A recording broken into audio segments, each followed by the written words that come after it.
الحمد لله رب العالمين والعاقبة للمتقين والصلاة والسلام على رسوله محمد وعلى آله وأصحابه أجمعين وعلى من تبعهم بإحسان إلى يوم الدين. أما بعد فأعوذ بالله من الشيطان الرجيم. بسم الله الرحمن الرحيم. يا أيها الذين آمنوا كتب عليكم الصيام كما كتب على الذين من قبلكم لعلكم تتقون. وعن ابن عباس رضي الله تعالى عنهما قال كان رسول الله صلى الله عليه وسلم أجود الناس وكان أجود ما يكون في رمضان حين يلقاه جبريل وكان جبريل يلقاه في كل ليلة من رمضان فيدارسه القرآن فلرسول الله صلى الله عليه وسلم حين يلقاه جبريل أجود بالخير من الريح المرسلة أو كما قال. صدق اللہ العظیم. بزرگان محترم اور میرے عزیز دوستوں اور بھائیوں، نماز کی طرح روزہ بھی ایک قدیم عبادت ہے. جس طریقے سے نماز کا تصور گزشتہ امتوں میں موجود تھا، اسی طریقے سے روزے کا تصور بھی گزشتہ امتوں میں موجود تھا. قرآن کریم کی یہ آیت ہمیں اس کی خبر دیتی ہے، کتب علیکم الصیام کما کتب علی الذین من قبلکم، کہ تمہارے اوپر روزے فرض کیے گئے جیسے تم سے پچھلی امتوں پر روزے فرض کیے گئے تھے. تو معلوم ہوا کہ گزشتہ امتوں پر بھی روزہ فرض تھا، اگرچہ اس کی کیفیت کچھ اور ہوگی، احکام کچھ اور ہوں گے، لیکن جو روزے کا بنیادی تصور ہے وہ گزشتہ امتوں میں بھی موجود تھا. سنن ابن ماجہ کی روایت ہے کہ حضرت نوح علیہ السلام عید الفطر اور عید الاضحیٰ کے دنوں کو چھوڑ کر پورا سال روزہ رکھا کرتے تھے. حضرت داؤد علیہ السلام کے بارے میں آتا ہے کہ ان کا ایک بیٹا بیمار تھا، تو اس کی صحت یابی کے لیے انہوں نے بلا ناغہ روزے رکھنے شروع کیے، لیکن وہ جانور نہ ہو سکا، اللہ کو پیارا ہوا. تو اس کے بعد حضرت داؤد علیہ السلام نے یہ معمول بنایا کہ وہ ایک دن افطار فرماتے تھے اور ایک دن روزہ رکھا کرتے تھے، جسے صوم داؤدی کہا جاتا ہے. اور اس کو پسندیدہ کہا گیا ہے کہ آدمی مسلسل روزے نہ رکھے بلکہ درمیان میں افطار بھی کرے، جیسے حضرت داؤد علیہ السلام ایک دن روزہ رکھا کرتے تھے اور ایک دن افطار فرماتے تھے. حضرت موسیٰ علیہ السلام کے بارے میں آتا ہے کہ انہوں نے 2 مرتبہ 40 دن روزے رکھنے کا اہتمام کیا بغیر کچھ کھائے پیے.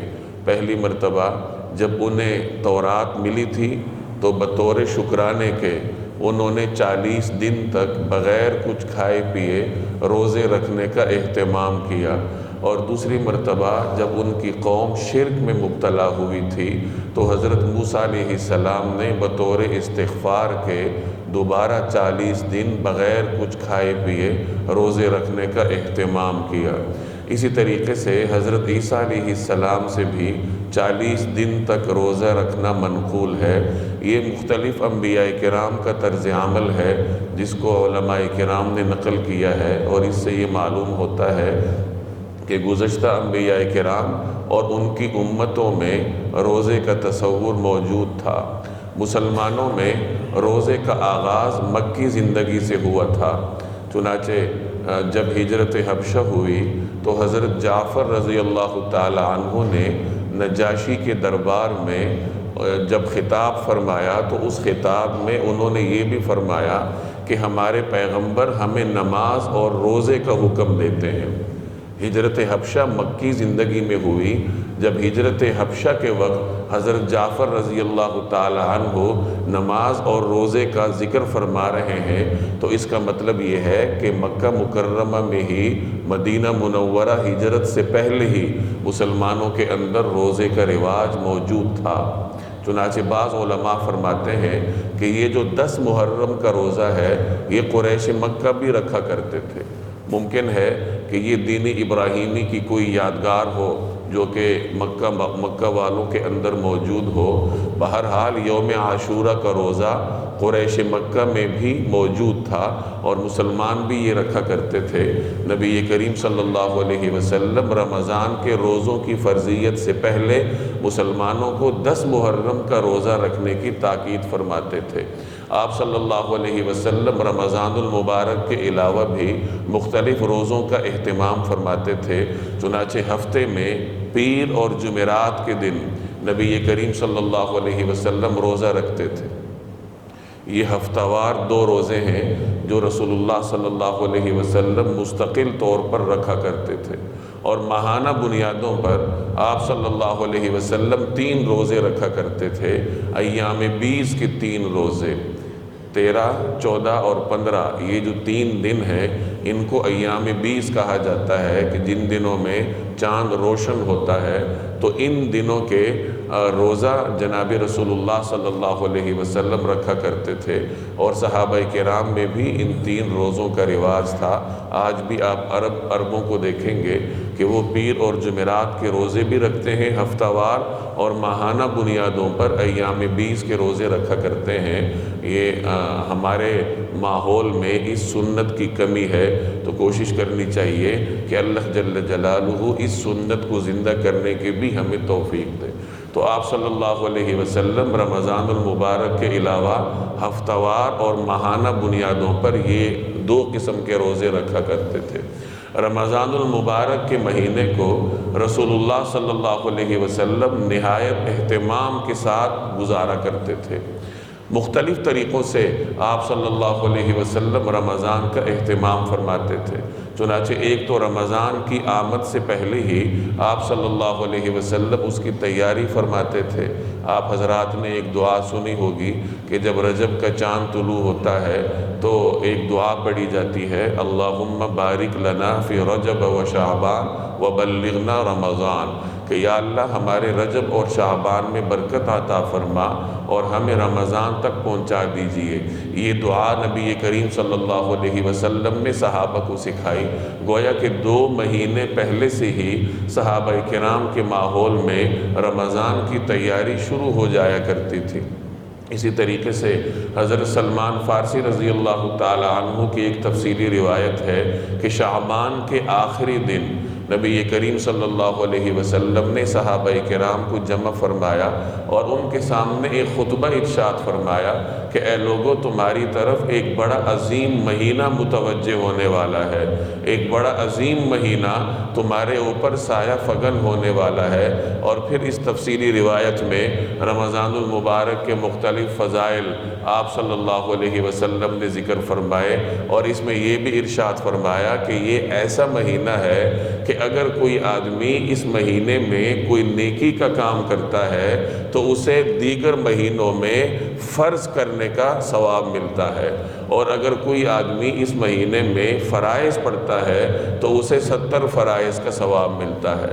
گویا کہ اس مہینے میں کوئی آدمی نفل پڑھتا ہے تو اس مہینے میں نفل کا ثواب اتنا ہے جیسے آپ دیگر مہینوں میں فرائض پڑھتے ہیں، اور اگر اس مہینے میں کوئی فرض پڑھتا ہے تو اسے اس فرض کے بدلے میں 70 گنا ثواب اللہ کے دربار سے عطا کیا جاتا ہے۔ تو اس طریقے سے رسول اللہ صلی اللہ علیہ وسلم زبانی طور پر صحابہ کرام کو رمضان المبارک کی ترغیب دیتے تھے، اور عملی طور پر آپ صلی اللہ علیہ وسلم شعبان کے مہینے میں کثرت سے روزے رکھتے تھے۔ گویا شعبان کے مہینے میں کثرت سے روزے رکھنا یہ ایک اعتبار سے رمضان المبارک کا استقبال تھا۔ یہ تو رمضان کے آنے سے پہلے نبی کریم صلی اللہ علیہ وسلم کا اہتمام تھا، اور جب رمضان المبارک آ جایا کرتا تو اس وقت آپ صلی اللہ علیہ وسلم کی کیفیت کیا ہوتی تھی، مختلف روایات میں اس کا ذکر ہے۔ چنانچہ ایک روایت میں آتا ہے کہ کان اذا دخل رمضان شد میزرہ ثم لم یأت فراشہ حتی ینسلخ، کہ جب رمضان آ جایا کرتا تو نبی کریم صلی اللہ علیہ وسلم عبادات کے لیے کمر بستہ ہو جاتے، اور پھر آپ صلی اللہ علیہ وسلم بستر پر تشریف نہیں لے کے جاتے تھے یہاں تک کہ رمضان گزر جایا کرتا۔ گویا کہ رمضان کے مہینے میں آپ صلی اللہ علیہ وسلم بستر کی طرف متوجہ ہونے کی بجائے، آرام کی طرف متوجہ ہونے کی بجائے عبادات پر توجہ دیا کرتے تھے۔ اور ایک اور روایت میں رمضان کی آمد پر نبی کریم صلی اللہ علیہ وسلم کا طرز عمل اور رویہ یوں بیان کیا گیا۔ حضرت عائشہ رضی اللہ تعالی عنہ کی روایت ہے کہ کان اذا دخل رمضان تغیر لونہ وکثرت صلاتہ وابتہل فی الدعاء، کہ جب رمضان داخل ہوا کرتا تو نبی کریم صلی اللہ علیہ وسلم کے چہرہ انور کا رنگ مبارک متغیر ہو جایا کرتا تھا، اور آپ صلی اللہ علیہ وسلم کی نمازوں میں اضافہ ہو جاتا تھا، اور دعاؤں میں آہوزاری اور عاجزی میں اضافہ ہو جایا کرتا تھا۔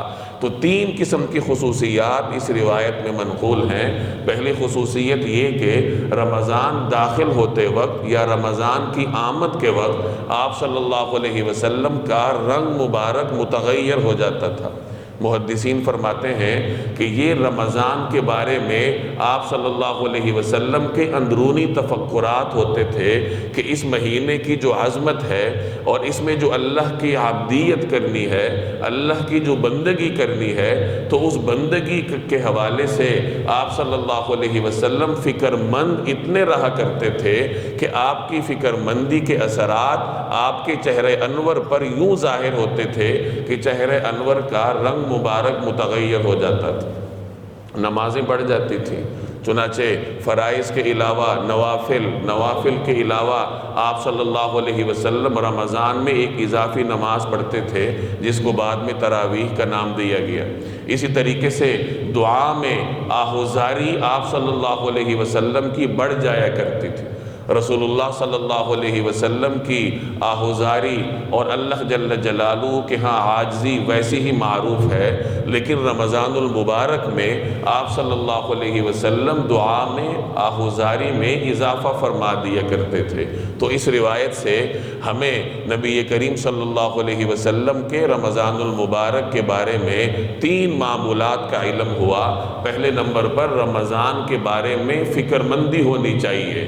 امت کا ہر فرد، ہر مسلمان رمضان کے حوالے سے فکر مند رہے کہ جب اللہ تبارک و تعالیٰ کی رحمت اس مہینے میں اپنے عروج پہ ہوتی ہے، اللہ جل جلالہ اپنے بندوں کی مغفرت فرماتے ہیں، اتنی کثرت سے مغفرت فرماتے ہیں کہ ایک روایت میں آتا ہے ان اللہ یغفر فی اول لیلۃ من رمضان لکل اہل القبلہ، کہ اللہ تبارک و تعالیٰ رمضان المبارک کی پہلی ہی رات تمام اہل قبلہ یعنی تمام کلمہ گو مسلمانوں کی مغفرت فرما دیتے ہیں۔ جب رمضان کے آغاز کا یہ عالم ہے تو جیسے جیسے یہ مہینہ آگے بڑھے گا اللہ کی رحمتیں اپنے عروج پر جاتی جائیں گی، تو نہ جانے اللہ تبارک و تعالیٰ کی رحمت اور اللہ کی جانب سے مغفرت کا کیا عالم ہوگا۔ تو ہر انسان، ہر مسلمان کے دل و دماغ میں یہ فکر ہونی چاہیے کہ اللہ کی رحمت جب اتنے عروج پر ہے تو کہیں ایسا نہ ہو کہ اس رحمت سے میں محروم رہ جاؤں، کیونکہ اس رحمت سے وہی شخص محروم رہے گا جو انتہائی درجے کا بدبخت ہو، اور ہر مسلمان کو اس قسم کی بدبختی سے اللہ کی پناہ مانگنی چاہیے۔ تو پہلے نمبر پر آپ صلی اللہ علیہ وسلم کے معمول سے ہمیں یہ سبق ملا کہ رمضان کی آمد کے وقت انسان میں فکر مندی ہونی چاہیے، اور دوسرے نمبر پر انسان اپنی نمازوں میں اضافہ کرے، اور تیسرے نمبر پر ہمیں اس روایت سے یہ معلوم ہوا کہ دعا میں آہوزاری میں شدت لانی چاہیے۔ یوں بھی ہمیں دعا میں آہوزاری کرنے کا حکم ہے، بلکہ یہاں تک ارشاد فرمایا گیا کہ اگر تمہیں رونا نہیں آتا تو رونے کی شکل و صورت ہی بنا لو، یا تو دعا میں رویا کرو، آہوزاری کرو، لیکن اگر کسی کا دل سخت ہے، اسے آسانی سے رونا نہیں آتا، رونا آنا کیفیت کا طاری ہونا کوئی ضروری نہیں ہوتا، یہ تو کیفیات ہوتی ہیں، کسی پر آ جاتی ہیں، کسی پر ذرا دیر سے آتی ہیں، تو یہ کوئی کمال کی بات نہیں ہوتی۔ لیکن بہرحال اگر کسی کو رونا آتا ہے تو اچھی بات، اگر رونا نہیں آتا تو حدیث میں فرمایا گیا کہ پھر رونے کی شکل ہی بنا لو، اللہ جل جلالہ کے ہاں ہماری یہ رونے کی شکل بھی مقبول ہے۔ تو رمضان المبارک میں ان تین معمولات کی کثرت کرنی کرنی چاہیے۔ تو آپ صلی اللہ علیہ وسلم جب رمضان داخل ہو جایا کرتا تو اس وقت آپ کا رویہ کیا ہوتا وہ ہمیں ان روایات سے معلوم ہوا۔ اس کے علاوہ نبی کریم صلی اللہ علیہ وسلم رمضان المبارک میں 2 کام اہتمام سے فرماتے تھے۔ پہلا کام قرآن کریم کی تلاوت۔ قرآن کریم کے ساتھ آپ صلی اللہ علیہ وسلم کا تعلق ویسے بھی بہت زیادہ تھا کہ قرآن کریم نازل ہی آپ پر ہوا تھا، اور رمضان میں یہ تعلق بڑھ جایا کرتا تھا۔ قرآن کریم کے ساتھ آپ کے تعلق کا یہ عالم تھا کہ ایک مرتبہ حضرت ابن مسعود رضی اللہ تعالی عنہ کو آپ نے بلایا اور ان سے ارشاد فرمایا کہ مجھے قرآن کریم سناؤ۔ تو حضرت ابن مسعود نے عرض کیا اقرأ علیک وعلیک انزل، کہ میں آپ کو قرآن کریم سناؤں جبکہ قرآن کریم تو نازل ہی آپ پر ہوا، تو میری کیا مجال کہ میں آپ کو قرآن سناؤں۔ تو آپ صلی اللہ علیہ وسلم نے فرمایا کہ میں یہ چاہتا ہوں کہ میں کسی اور سے قرآن کریم سنوں۔ تو حضرت ابن مسعود فرماتے ہیں کہ میں نے سورہ نساء کی تلاوت شروع کی، اور جب میں اس آیت پر پہنچا فَكَيْفَ إِذَا جِئْنَا مِن كُلِّ أُمَّةٍ بِشَهِيدٍ وَجِئْنَا بِكَ عَلَى هَؤُلَاءِ شَهِيدًا، تو جب یہ آیت میں نے پڑھی تو رسول اللہ صلی اللہ علیہ وسلم نے مجھ سے فرمایا کہ بس کافی ہے، اور جب میں نے آپ کی طرف نظر اٹھا کے دیکھا تو رسول اللہ صلی اللہ علیہ وسلم کی مبارک آنکھوں سے آنسوؤں کی لڑیاں بہہ رہی تھیں۔ تو اس قدر ذوق و شوق کے ساتھ نبی کریم صلی اللہ علیہ وسلم قرآن کریم کی سماعت فرماتے تھے۔ تو معلوم ہوا کہ جس طریقے سے قرآن کریم پڑھنا سنت ہے اور عبادت ہے، اسی طریقے سے قرآن کریم کی تلاوت سننا اور سماعت کرنا یہ بھی سنت ہے اور یہ بھی عبادات میں اہم مقام رکھتا ہے۔ تو قرآن کریم کے ساتھ ویسے بھی آپ کا تعلق زیادہ تھا، اور رمضان میں یہ تعلق بڑھ جاتا تھا۔ رمضان میں اس تعلق بڑھنے کی ایک وجہ یہ بھی تھی کہ رمضان کو قرآن کریم کے ساتھ ایک خاص نسبت ہے کہ رمضان میں ہی قرآن کریم نازل ہوا۔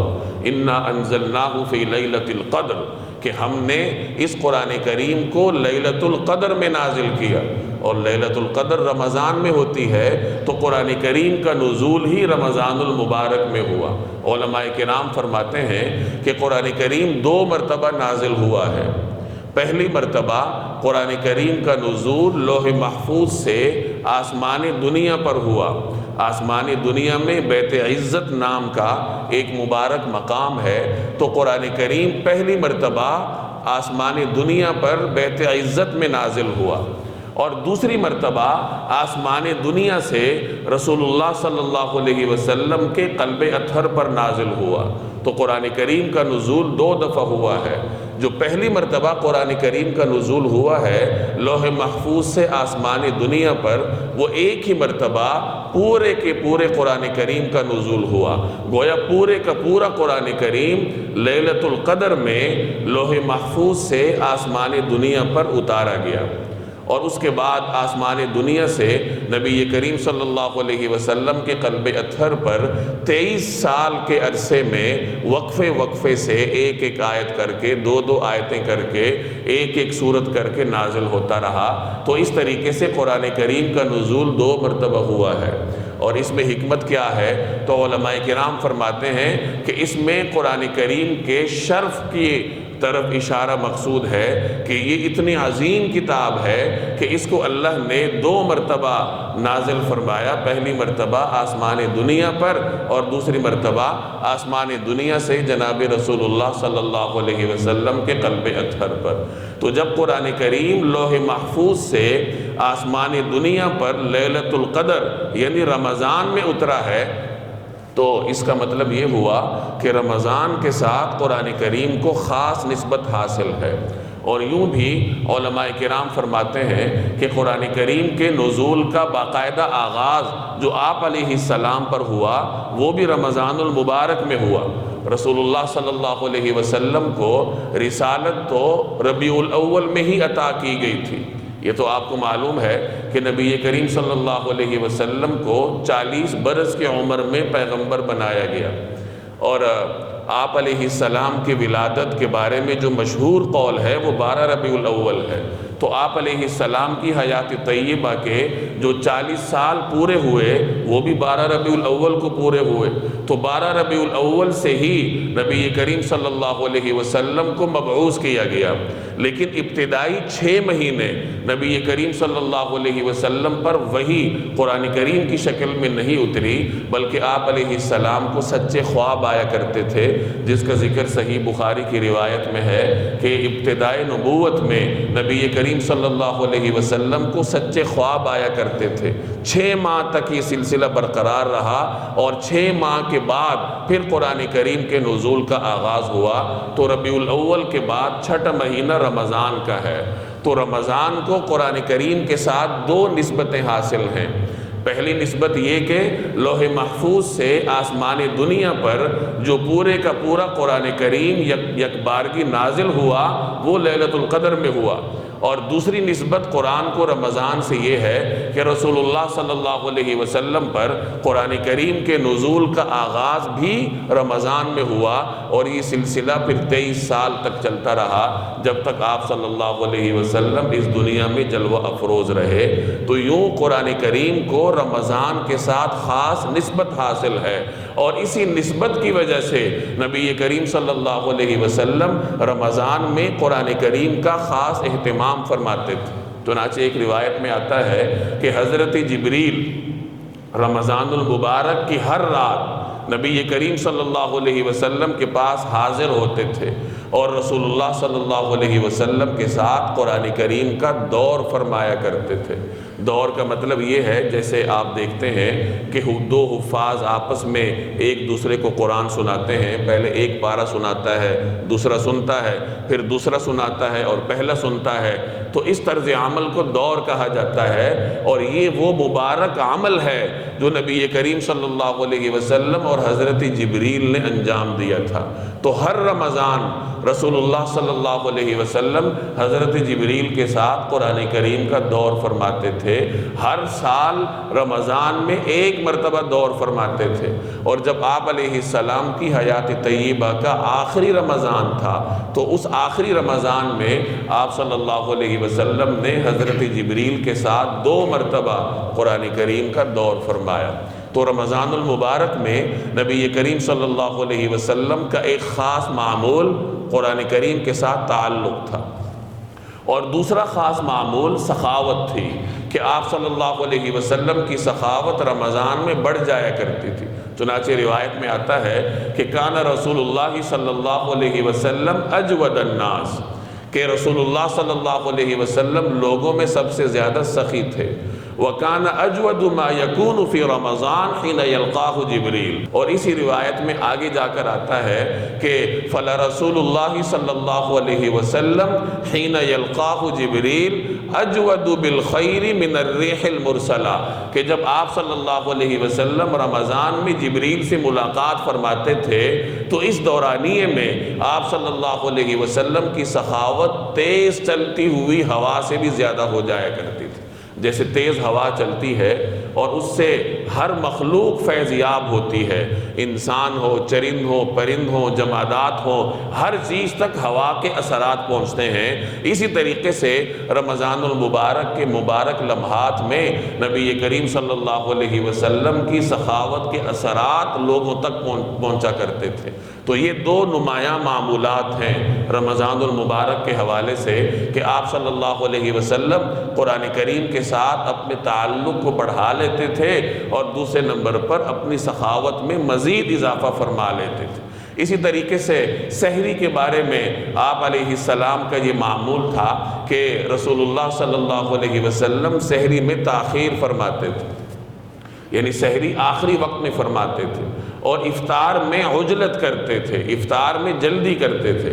ایک روایت کا مفہوم ہے کہ ہم انبیاء کرام کی جماعت کو یہ حکم دیا گیا ہے کہ ہم اپنی سحری میں تاخیر کریں اور افطار میں جلدی کریں، اور ایک روایت میں امت کو حکم دیا گیا کہ یہود اور نصارہ افطار میں تاخیر کرتے ہیں، لہٰذا تم لوگ افطار میں جلدی کرو، اور ایک اور روایت میں کا مفہوم ہے کہ امت اس وقت تک خیر پر رہے گی جب تک وہ افطار میں جلدی کرے گی۔ سحری میں تاخیر کا یہ مطلب ہے کہ انسان آخری لمحات میں سحری کرے، ایسا نہ کرے کہ اگر 4:15 بجے سحری کا وقت ختم ہو رہا ہے تو آدمی 3 بجے سحری کر کے فارغ ہو جائے، بلکہ کوشش کرنی چاہیے کہ 4 بجے کے لگ بھگ یعنی آخری اوقات میں سحری کا اہتمام ہو۔ سحری کھانے کو بابرکت غذا کہا گیا ہے۔ ایک روایت کا مفہوم ہے کہ تم سحری کیا کرو، یہ بابرکت غذا ہے، اور اللہ جل جلالہ سحری کرنے والوں پر درود بھیجتے ہیں۔ اللہ اور اس کے فرشتے سحری کرنے والوں پر درود بھیجتے ہیں۔ یہ تو امت پر اللہ کا انعام ہے کہ سحری ہم اپنی ضرورت کے تحت کرتے ہیں، اپنی بھوک مٹانے کے لیے سحری انسان کھاتا ہے، لیکن سحری انسان کرتا اپنی ضرورت کے لیے ہے، اور اللہ جل جلالہ کی رحمتیں اس کی طرف متوجہ ہوتی ہیں۔ اور ایک اور روایت میں امت کو تعلیم دی گئی کہ سحری میں بہترین کھانا کھجور ہے۔ جس طریقے سے افطار کھجور کے ساتھ ہوتا ہے، اسی طریقے سے حدیث میں سحری بھی کھجور کے ساتھ کرنے کی تلقین کی گئی ہے۔ تو کوشش کرنی چاہیے کہ جہاں انسان سحری میں اپنی طبیعت کے موافق مختلف غذائیں کھاتا ہے، وہاں کھجور کے بھی 2-4 دانے سحری میں کھا لیا کرے، تاکہ جناب رسول اللہ صلی اللہ علیہ وسلم کے اس حکم پر عمل درآمد ہو جائے۔ اور ایک اور بات سمجھ لیجئے کہ سحری میں تاخیر کا یہ مطلب نہیں ہے کہ آدمی سحری کرتا رہے یہاں تک کہ وقت گزر جائے، بلکہ جیسے ہی وقت ختم ہو اس سے پہلے سحری کا اختتام ہونا چاہیے۔ دور نبوی میں 2 قسم کی اذانیں ہوا کرتی تھیں۔ ایک اذان حضرت بلال دیتے تھے، اور وہ رات کے وقت دیتے تھے، یعنی ابھی سحری کا وقت باقی ہوتا تھا تو حضرت بلال اذان دیتے تھے، اور اس اذان کا مقصد لوگوں کو اٹھانا ہوتا تھا۔ پھر جب سحری کا وقت ختم ہو جاتا تھا تو حضرت ابن ام مکتوم رضی اللہ تعالی عنہ اذان دیتے تھے، اور ان کی اذان پر کھانا پینا روکنے کا حکم ہوتا تھا۔ چنانچہ ایک روایت میں ہے کہ جب حضرت بلال اذان دیا کریں تو تم کھایا پیا کرو یہاں تک کہ ابن ام مکتوم اذان دے دیں۔ تو چونکہ اس ماحول میں 2 اذانیں ہوتی تھیں، پہلی اذان کا مقصد طلوع فجر کا اعلان نہیں ہوتا تھا بلکہ لوگوں کو سحری کے لیے اٹھانا ہوتا تھا، اور دوسری اذان کا مقصد طلوع فجر کا اعلان ہوتا تھا، تو اس لیے پہلی اذان کے بعد لوگ کھاتے رہتے تھے۔ تو آج کل ہمارے ہاں بھی لوگ غلط فہمی میں آ کر اذان کے بعد کھاتے رہتے ہیں۔ ہمارے ماحول میں 2 اذانوں کا رواج نہیں ہے، بلکہ سحری کے لیے اعلان کر کے اٹھایا جاتا ہے، اور جس وقت فجر طلوع ہوتی ہے تو اذان ہوتی ہے۔ تو اگر کوئی آدمی ہمارے اس ماحول میں فجر کی اذان کے وقت کھائے گا تو گویا اس نے دن کے طلوع ہونے کے بعد کھایا پیا ہے اور اپنے روزے کو خراب کرے گا۔ تو کیلنڈر کو دیکھ کر آخری لمحے سے پہلے انسان اپنی سحری کا اختتام کرے۔ افطار کے بارے میں رسول اللہ صلی اللہ علیہ وسلم کا معمول ایک روایت میں آتا ہے کہ آپ صلی اللہ علیہ وسلم تر کھجور سے افطاری فرماتے تھے۔ اگر تر کھجور نہ ہوتی تو خشک کھجور استعمال فرماتے تھے، اگر وہ بھی نہ ہوتی تو پانی سے روزہ افطار فرما لیا کرتے تھے۔ تو ہمیں بھی کوشش کرنی چاہیے، کھجور ہر آدمی کو میسر ہوتی ہے کہ جب افطار کرے تو کھجور سے روزہ افطار کرے، اور اگر کسی وجہ سے کھجور میسر نہ ہو تو پھر پانی کو ترجیح دینا چاہیے، جیسے کہ رسول اللہ صلی اللہ علیہ وسلم کی سنت سے ثابت ہے۔ تو یہ رسول اللہ صلی اللہ علیہ وسلم کے چند معمولات رمضان المبارک کے حوالے سے میں نے آپ کے سامنے عرض کیے، اور مسلمان اگر رمضان کے روزہ رکھتے ہوئے نبی کریم صلی اللہ علیہ وسلم کے معمول پر بھی عمل کرے تو اس کو دوہرا ثواب ملے گا۔ ایک بڑا معمول آپ صلی اللہ علیہ وسلم کا تراویح کی نماز تھی۔ چنانچہ ایک روایت میں آتا ہے کہ اللہ نے تمہارے اوپر رمضان کے روزوں کو فرض کیا ہے، اور میں نے تمہارے لیے اس کی راتوں میں قیام کو سنت قرار دیا ہے۔ تو رمضان المبارک میں تراویح کی نماز رسول اللہ صلی اللہ علیہ وسلم کی سنت ہے۔ حضرت عمر رضی اللہ تعالی عنہ نے نبی کریم صلی اللہ علیہ وسلم کی اس سنت کو عام فرمایا، اس طریقے سے عام کیا کہ تمام مسلمانوں کو ایک امام پر جمع کیا۔ خلفائے راشدین کا طرز عمل بھی امت کے لیے سنت کا درجہ رکھتا ہے۔ تو حضرت عمر کے زمانے سے مسلمانوں میں یہ رواج ہے کہ مساجد میں تراویح جماعت کے ساتھ ہوتی ہے۔ حضرت عمر وتر خود پڑھاتے تھے اور تراویح کے لیے ابی بن کعب یا حضرت تمیم کو آگے کرتے تھے۔ یہی سلسلہ چلتا رہا حضرت عثمان کے زمانے میں بھی، حضرت علی کے زمانے میں بھی، اور خلفائے راشدین سے 20 رکعت تراویح ایک تسلسل کے ساتھ ثابت ہے، اور اس کے بعد صدیوں سے امت کا یہ رواج ہے کہ وہ 20 رکعت تراویح امام کے پیچھے جماعت کے ساتھ پڑھتے ہیں۔ تو بہرحال کوشش کرنی چاہیے کہ رمضان کے ان مبارک لمحات میں، مبارک راتوں میں تراویح کا شرف بھی حاصل کیا جائے، جہاں ایک قرآن کریم کے ایک حرف پر 10 نیکیاں ملتی ہیں، اور وہی حرف اگر رمضان میں پڑھا جائے تو 10 کو 70 سے ضرب دے دے، اور اسی حرف کو اگر نماز میں پڑھا جائے تو اس کی اہمیت دو چند ہو جائے گی۔ تو جب آپ امام کے پیچھے تراویح میں نیت باندھتے ہیں اور پارہ سنتے ہیں تو نامہ اعمال میں اتنی نیکیاں درج ہوتی ہیں جو شاید ہمارے خواب و خیال میں بھی نہ ہو۔ اور ایک اور روایت میں آتا ہے کہ جو امام کے ساتھ قیام میں شامل ہوتا ہے اور جب تک امام پڑھاتا رہے، وہ ساتھ رہے، آخر تک امام کا ساتھ دے، تو اسے اتنا ثواب ملتا ہے جیسے وہ پوری رات قیام کرتا رہا۔ تو گویا امام کو درمیان میں چھوڑنے کی بجائے امام کے ساتھ ہی اپنی تراویح کا اختتام کرنے کی کوشش کرنی چاہیے، تاکہ اللہ جل جلالہ پوری رات قیام کرنے والوں کی فہرست میں آپ کا نام بھی درج کرے۔ اللہ جل جلالہ عمل کی توفیق دے۔ وما علینا الا البلاغ۔